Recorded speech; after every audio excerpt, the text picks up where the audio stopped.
Let's talk Women Talk. Born in a small village in the Philippines, Dr. Gerlinda has since achieved so much and is now actively dedicating her life to helping various communities around the world. A medical doctor by training, she has worked in many countries, empowering people through healthcare. I had the privilege of sitting down one afternoon with her to learn more about the amazing work she has done. Well, thank you so much, Gerlinda. I think I've always also been a great admirer of your work and who you are and what you stand for. Can you tell us a little bit about your childhood? And because you were born in the Philippines. I was born in a very small village in the Philippines. Growing up with no electricity, had to kind of like pump the water every day just to get that water.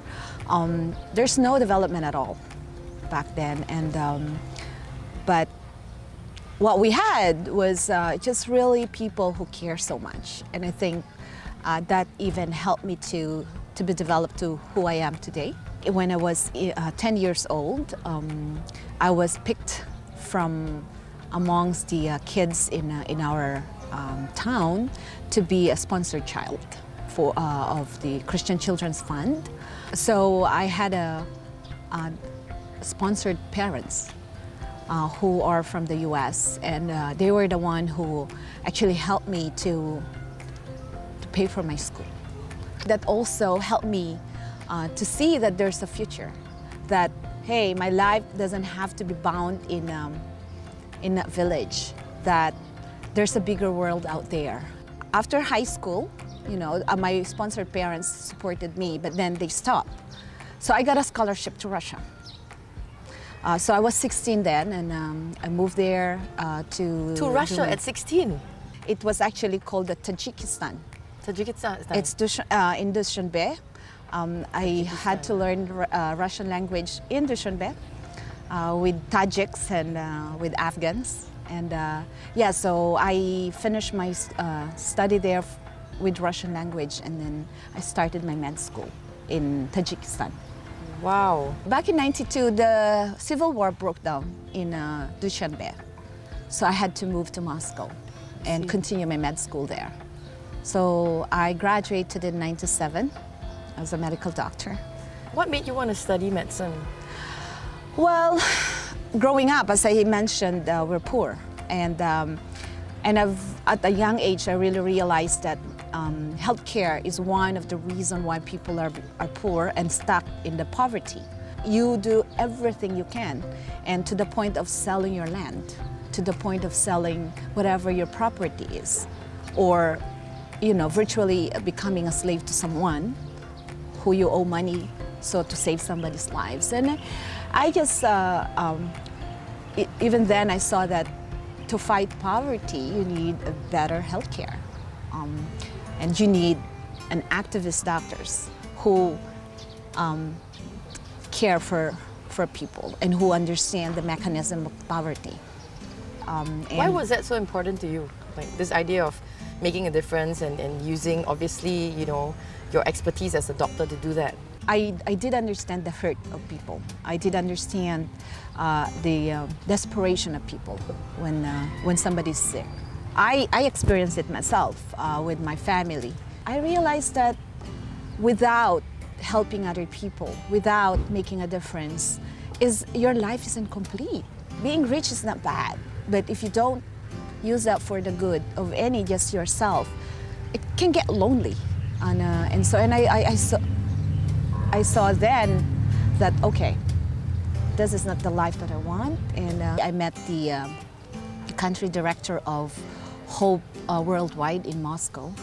And I quit my job in the medical center, and I started working with the organization, with Hope Worldwide. What was your first stint? So we started working with orphans, with the orphanage. And so that's where I learned that, raising up young people with a value and with understanding of different kind of life can make a very, very big impact and a difference in their lives. And So that's what we did. We work with them, we help them like life skills. And this is all in Moscow at this point? Yes, yeah. And then we also work with elderly.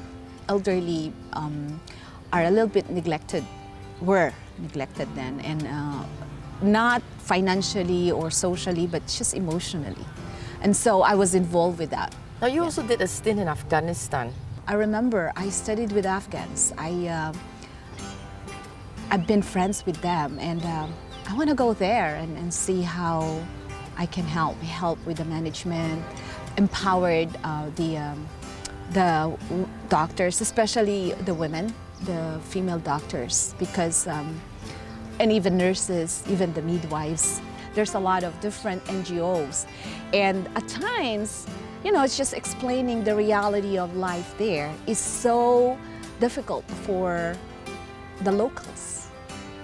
And so that became my role as well, to speak for them. And I was actually invited to the meetings at the Ministry of Health in Afghanistan. Wow. Working with men.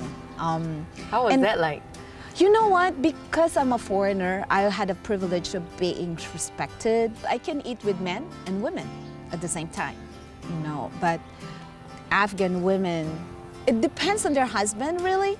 Usually is women dine separately than men if they have a guest. So I think that's the difference. However, I've seen a lot of Afghan women who are very, very empowered by their husband. That's fantastic. And I saw they're making a difference in their own capacity. We just have this context of our lives, but we can do the same thing. And I kind of respected that.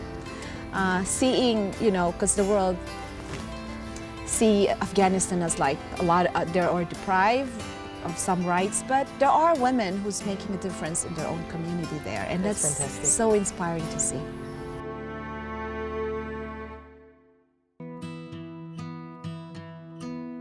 After her stints in Russia and Afghanistan, Dr. Gerlinda moved to Cambodia and has been there for over 10 years to help develop healthcare in the communities.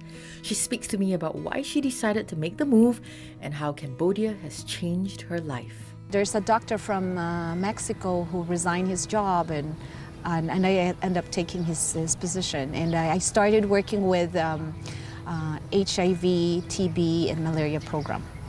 So in Phnom Penh? In This is Phnom Penh. Phnom Penh. Yes. I came here in 2006. So they've done the job of really promoting the just educational promotion of what HIV is, that it's not your fault, you're sick. And so working with these patients and healthcare staff in Sihanouk Hospital Center of Hope really helped me to really see that, you know, you can do much if you empower people. What are some of the biggest challenges you've met being here? I think the biggest challenge is your expectation. You know, and you're young, you're like, I want to make a change. I'm gonna bring things that I know and I'm gonna teach these people. In my experience of 10 years, they taught me a lot. And I think in every country there's a certain culture. You don't come in and just change things. You need to immerse yourself in the culture, immerse yourself in the community, and understand, you know, even understand the person you're trying to help. And maybe that's how you see that you need to do the changes for them, but they are beautiful as it is. And I do think that that's make a whole lot of a difference of the way how you do things. And you actually build a long-lasting relationship with these people when you do that. One of the biggest problems of this world is we impose what we think is right.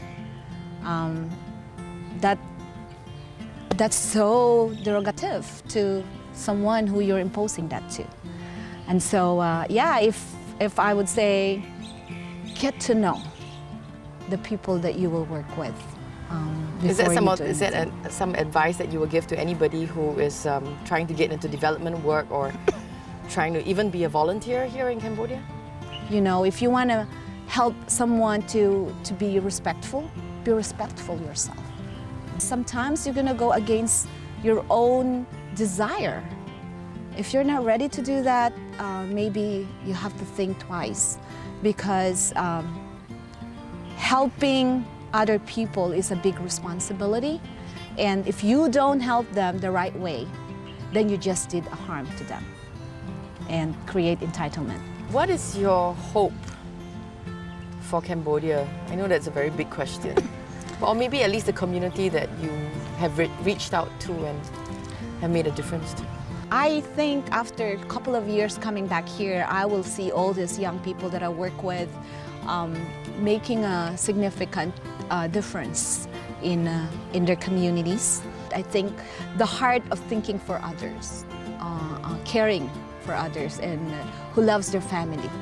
Because, you know, being that, and people watch you, you may think you're not making a difference, but they are. And yeah, I'm so just proud of those young people.